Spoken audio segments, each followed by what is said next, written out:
What is up, my Shadowverse soldiers, and welcome back to another Shadowverse Evolve video. So today, we're going to be talking about the Runecraft Kuon. I know I'm a little bit late on it coming out since it's like over a week since the set's been out, but I want to go ahead and talk about all the options that we can use in the Kuon deck since it's so special. And speaking of special things, today is my birthday, guys. Yes, you heard it here first. So after this video is released, I'm going to be doing a stream, a little birthday stream where I'm playing the Shadowverse game while also playing webcam games with people, letting people know it's my birthday, and just, seeing who else can beat my butt today, and loving Shadowverse and all that good stuff.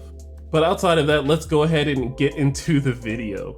Alright, so today we're going to be talking about Kuon Shift, and if you don't know what Kuon does, it is a card that's going to be playing a Celestial Shikigami, or you're going to be using other Shikigamis to filter through your deck very quickly, as fast as you can, so you can go ahead and fill up your cemetery with Onmyoji cards and spell cards, so you can reduce the cost or get some good effects off of other followers. And hopefully by the end of this video, you'll understand what this deck does and what different archetypes of it might look like, because there are secondary lines you might be looking into when playing Runecraft, since there are more upcoming cards for late game since they just released them in set 6. So without further ado, let's go ahead and get into the pros and cons of Kuon Shift. Alright, so looking at the pros, we have Kuon. It's very versatile, it has strong removal, it has good late game, and it has some good filter. So getting into the first point, Kuon is the premier legendary. He is a very strong card. He's literally what brings the deck together with free plays. It's versatile because you have so many spells that you can use to remove and also be drawing cards as well. Strong removal with the same thing of a versatile of the spells and whatnot. The good late game going back into Kuon, and then other things we can use to like wipe the board and then play a big late game board and then destroy your opponent. And then the filter with the Shikigamis we'll be using to filter through our deck by drawing a card and then discarding. And then looking over at the cons, so it does have awkward hands. It is a pretty slow deck. It has early game struggle, and then it takes a lot of setup. So getting into the first point, we have awkward hands, so there's also a chance that you might open up your boss monsters and whatnot, some high expensive cards that you want to put to the bottom of your deck and then draw 4 more. And then there's a situation where you don't draw any good filter or anything to start your engine going in the starting turns, which does happen. It's okay, which leads into our next point, that it is slow.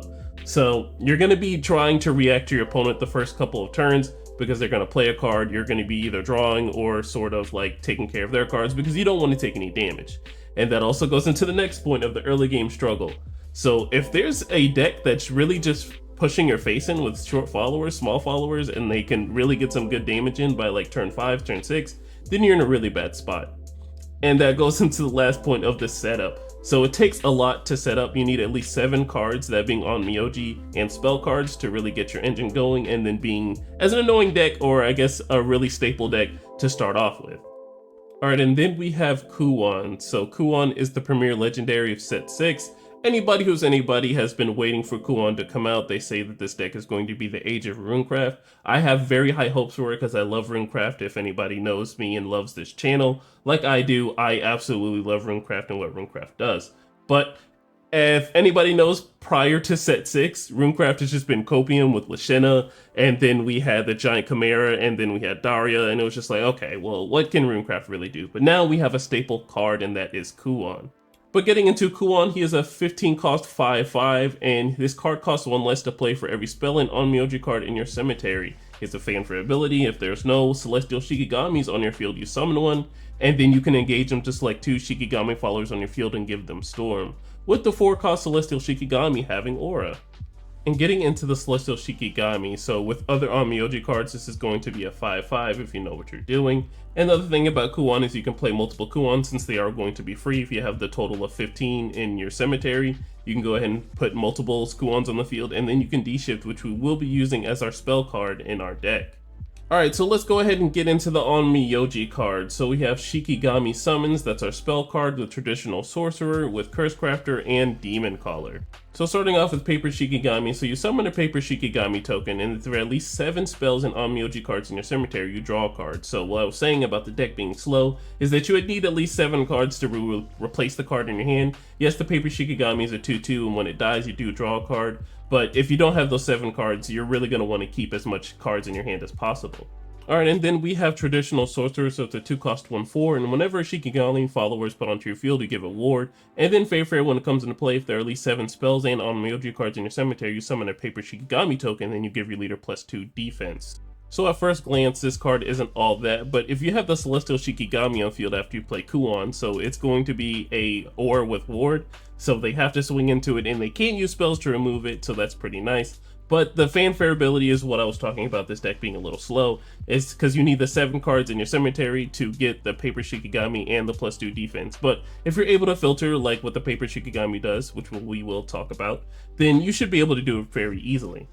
Alrighty, next up we have Cursecrafter, so he's a 4-cost 2/2, and this card is just very good all around for all Runecraft decks. Just because he's able to summon a Paper Shikigami token onto the field, and then he has that ability to go ahead and bury that Shikigami follower to deal a follower 4 damage. And even though when you evolve him, you can't use that activated evolve ability, but he does have a very good evolve effect, which we will talk about. And then we have Demon Caller, so when he's evolved, he's just a 3-cost 3/3 on the unevolved form, but when he's evolved, you summon a Paper Shikigami token, and whenever a Shikigami follower is put onto your field, you give a +1 attack and rush. So this is the card that I was talking about, with your Celestial Shikigami being a 5/5 with Aura, so it'll be swinging for 5, just like Kuon would have been doing if you were able to give him Storm, which you can't since it's the Onmyoji card, but he's a 5/5 with Storm, and that'll be nice to swing with Storm. So I want to give an honorable mention to Talisman Disciple. She is a 1-cost 1/1, and when she dies, you search your deck for Shikigami summons, reveal it, and add it to your hand, then you shuffle your deck. So as nice as this card does seem, if you're going to be making a budget Kuon deck, I'd say look into this if you really want to. But it's a totally cute card that just dies, and then you get a Shikigami summons the spell card that you don't have 7 cards in your cemetery, so you're not really going to be gaining that much. You just get the Shikigami summons and add it to your hand, and you can use it the next turn, get the Paper Shikigami, and then move on forward from there. Alright, so let's talk Paper Shikigami. So this is a 2-cost card, and it's a 2/2. When it dies, you draw a card and discard a card. So anyone who's been playing Spell Chain or any version of, Filter through Runecraft, you should know that Penguin and Craig are really the big cards. And I guess Magic Owl now, let me not forget that, is one of the cards that we've been using to filter through our deck very quickly. That using the cards of like Trail of Light, or just getting rid of like useless cards that we're not going to need, or spells that are just too expensive to use that we're going to be using Merlin for in the Evo effect, things like that. But now we have an engine that actually spawns these cards for when they die, and then when we use Demon Caller, it gets rushed, so he's able to rush into followers, or if you use the traditional Sorcerer, you can give him Ward, so they have to swing into this guy so you can start filtering through your deck. And if you're going to be using these tokens along with, either Penguin or Craig, whatever choice that you want to use, or other means of filtering through your deck, then your deck might move a little faster and you might be filtering through and you'll get those 7 cards in no time. And speaking of filters, here are some cards that you're able to use. So we have Craig, Penguin Wizard, Trail of Light, and Star Reader Stella. So anyone who's anyone, we've been coping with Penguin Wizard since set 1 and Craig since set 2. Trail of Light has also been a staple, but I do want to consider Star Reader Stella because looking at the top 4 is not a bad option because we don't really have like a premier turn 3 play unless it's like Witch Bolt. And if your opponent doesn't really do anything, Star Reader Stella is not that bad of a card of just looking at the top 4, making sure there's no cards that are up there that you don't want to, run into very quickly so you can put them to the bottom, put a useless either spell or Onmyoji card into the cemetery, and then adding a card to the hand and then leaving a card at the top that you want to draw into next turn. And let's talk about removal. So if you already know the staple spells that we have Witch Bolt, Surefire Bullet, Lamplet, and Rhymewind. But we're going to add Cursecrafter to the fact because Cursecrafter's on evolve effect selects an enemy follower on the field and deals 2 damage to it. And if there are at least 7 spells and Onmyoji cards in your cemetery, you deal 4 damage instead. And then along with the activate ability of getting rid of a Shikigami follower to dealing 4 damage, that's a total of 8 damage to 1 follower, or 4 to 2. Alright, and let's talk about board wipes. So one thing about Runecraft is we have been struggling to cope with whatever board wipe we have. There's certain situations where we can't use board wipes, or board wipes are just never in the situation that we can. Or at least for my playtesting or just testing against Runecraft decks and using them, I've had very awkward situations where I can't use board wipes. So we have Alchemical Lore, Felice, Giant Chimera, and our new card Crimson Meteor Storm. So the first one we're going to be looking at is Alchemical Lore. So this has just been a set 1, I wouldn't say staple, but it's pretty cope. I think it's going to be replaced by the other cards we have on the board, but it is something to look towards if you're wanting a good board wipe and something that's searchable for Merlin.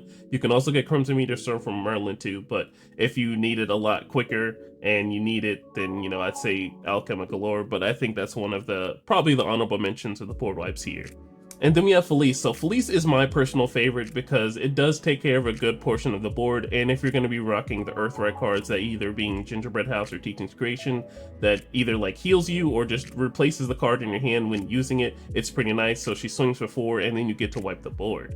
And I don't want to leave Giant Chimera out of the mix, so yes, it is a lot harder to do the Spell Chain 10, and you know, the other things that are probably going to be mixed in with Daria, but if you get the Spell Chain 10 and you have this card on the field, you wipe the board, you deal the damage to the face, and then they have to deal with a 7/7 next turn that they need to take care of. They absolutely need to take care of this card, because if they don't, then they're going to have 7 swinging at them, and it's going to feel pretty bad when you do Kuon, Celestial Shikigami, and then, yeah. Alright, and then lastly we have Crimson Meteor Storm. So it's a 7 cost, it's turned into a 5 cost with Spell Chain 10. You deal 6 damage to each enemy follower in the field and then 3 damage to each enemy leader. So this is not a bad card, just because you can use it on 7, you can still get the ability of wiping the board and then dealing 3 to face. But personally, for my opinion, if you're going to be using the Shikigami followers to filter a whole lot, you know, why not just go with Giant Chimera and get the Spell Chain 10? If you can get to the spell, you know, those amount of spells, which isn't always practical, I know that. But Crimson Meteor Storm is a good secondary option to look at, just to go ahead and make sure the board's gone on 7. You're going to be using a lot of play points to do it, but you're going to make sure the board's cleared, and then you're going to be dealing damage to face. And you're going to be looking at your opponent, because hopefully you may have 9 or even 8 play points to use this, so you'll have play points over to make sure you have some sort of response on their next turn. Alright, so let's go ahead and talk about game plan. So the first couple of turns, we're probably not going to be doing anything. As a Runecraft player, you should already know the first couple of turns are definitely reactive, because your opponent's going to want to play cards on turn 1s, turns 2, and 3, and those are going to be those Vialdo turns that you're going to let cards be on the board, because that early damage is truly going to affect you. Alright, and on those turns 4 and later, we have Crush Crafter active. If there's an opponent that has a card on the field that has 4 defense, sometimes it might have more, but most of the time it's probably going to have 4 defense with what we're doing. We go ahead and play Curse Crafter, get that Paper Shikigami on the field. If we need to, bury it to get rid of that follower, or if not, you know, leave them both active. They can't really do anything unless you use spells to get rid of it. And it's going to be nice to have a way to just go ahead and be dealing 6 damage to a follower, because that's what we're going to do once we evolve it. And then those turns afterwards, we're just going to try our best to filter as much as possible so we can get to the Kuon turn, so we can play that Celestial Shikigami, give it Storm, swing, and then do D-Shift that very same turn if you're able to. If not, it's okay. But sometimes that's like really what you want to do, is play Kuon and then D-Shift at the same time, so you can swing 4 and then swing 9 again that next turn. Alright, some alternative routes. So if you know anything about Runecraft, it does take a lot to set up, and sometimes your game plan does not go how it should go sometimes. So that's why we have some secondary plans, so we can surprise our opponent, or at any point in time, just, you know, put our opponent into a situation where like, okay, I was not expecting this, now we have to change things up. So that's why we have Rayo, and then we have Daria, and then we have Giant Chimera, and then we have Saphira to be these cards to be our secondary options into winning the game. Alright, so then we're going to look at Rayo. So he is a pretty nice card, but sometimes he might be a little of a hot take. So his first ability of a fanfare of just ditching a mage card that can be a spell card or a follower and just dealing 9 damage to a follower, I don't know. There's only a handful of followers I can think of that survives the 9. But his unevolved ability is just pretty nice to be looking at the top 9 cards of your deck to get 3 cards that cost 3 or less, and they can be played for free this turn. So we have lots of 3-cost spells that you can use, just put into your EX area and be played for free. And then he's a 9/9 that your opponent has to really hard remove next turn. Alright, so next up, let's talk about Daria Dimensional Witch. So in my mind, we're going to be going up against Silence Abyss, and that is something that we are kind of scared of because they can randomly snipe a card out of our hand. Let's say we're holding on to the Merlin, they snipe Merlin, it's a really bad time. So, you know, we really got to work with what we get. So sometimes doing a Daria when you're up against the wall and hopefully drawing a card that might actually save you is just something that might honestly have to happen sometimes. But in an optimal situation, if you're not up against Silence Abyss, it's kind of goes like this. So we have our Kuon turn, which we get the Celestial Shikigami, give her Storm, swing, and then we D-Shift and we go into Daria, and hopefully we have some other options to go into that very next turn. Since we have another turn, we swing that 9, get into Daria, and then if you're a madman like myself, you go into Giant Chimera. If it's a perfect Mel 5, like I said, it's a madman, you know, crazy scientist sort of ability, but it's something that I'm rocking. You go into Giant Chimera, you deal that damage to face, and that should be enough to win you the game. And like I said, it's a very Madman thing, but if you want to run Giant Chimera on its own without Daria, that's something you can do too. But in my mind, I think it's better if you just run both of them together, because it is an alternative route that you're able to use in the deck. And then lastly, we have Saphira. So I think we're still in the best of one format for Shadowverse Evolve, especially with Grand Showdown being a thing. So correct me if I'm wrong if it's not like that, but I still believe it's a best of one format. So Saphira is honestly still a good card, because with the Paper Shikigamis, we're going to be throwing followers into our cemetery if we don't have the spells.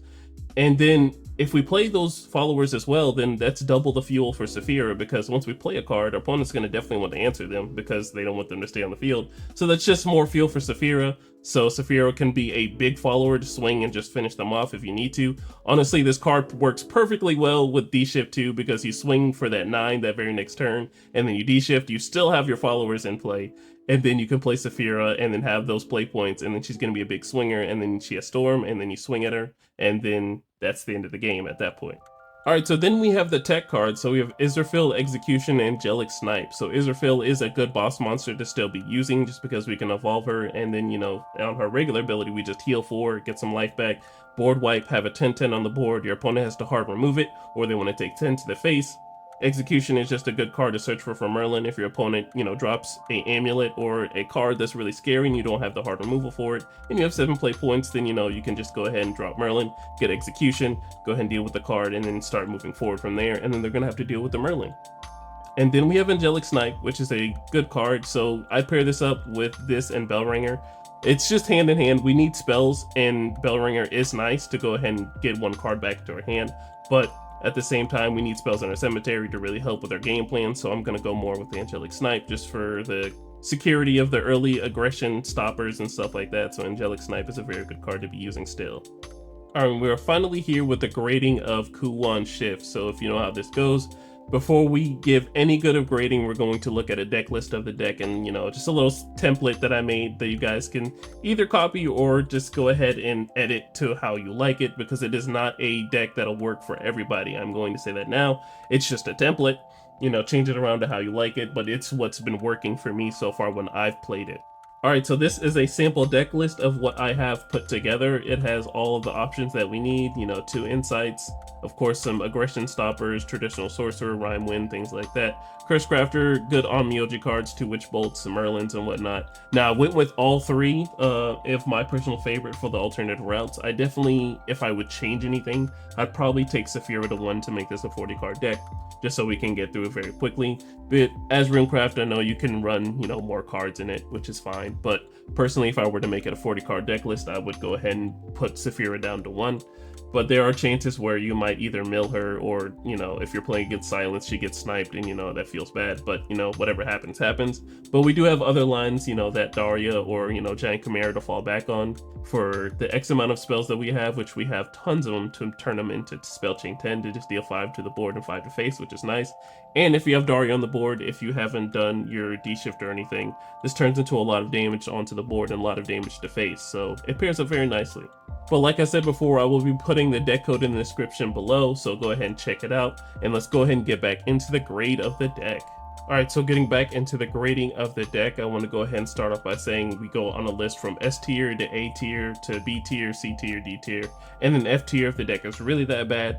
But if I were to give Kuon any sort of grade, so we have a very slow early game, I'd say. You know, we're going to be dealing with our opponent's stuff, but that is if we get the perfect hand and whatnot. But, you know, turns 4 onwards, we're going to be cooking with some grease, because we have Curse Crafter, we're going to be dealing 4 damage to a follower. Anytime our opponent plays a very scary card, we have Witch Bolt to follow up with, you know, with Merlin and Evo being a thing as well. So I think the deck would be pretty good as an A+ deck. This is a very good deck in my opinion, because we have a good solid late game. We have options to board wipes if you want to run them in your deck, which you should honestly, because your opponent can definitely develop a board that's just pretty scary. So there's lots of options we can think of when playing the Kuon Shift deck. And then obviously with the late game, you're going to be swinging for 4, and then if you have other followers to swing with that very same turn, you know, swing with them, and then go ahead and D-Shift and then swing with the whole board again if your opponent doesn't have any sort of play points up, so you can D-Shift and swing again with the whole guys.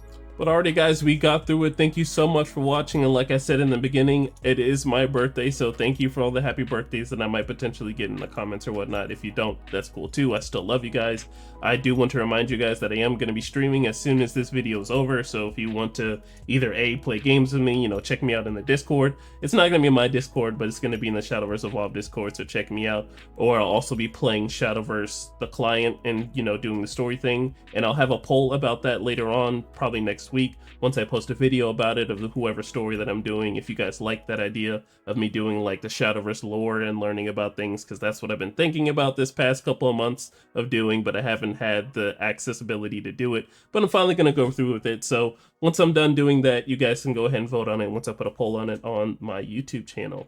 But alrighty guys, make sure you're safe in whatever you do tonight, and safer to do for the rest of the year. Make sure you like, comment, and subscribe, and I will see you guys in the next one. Bye. Yeah, TRINN. Just to get you away. What I got to do, what I got to do.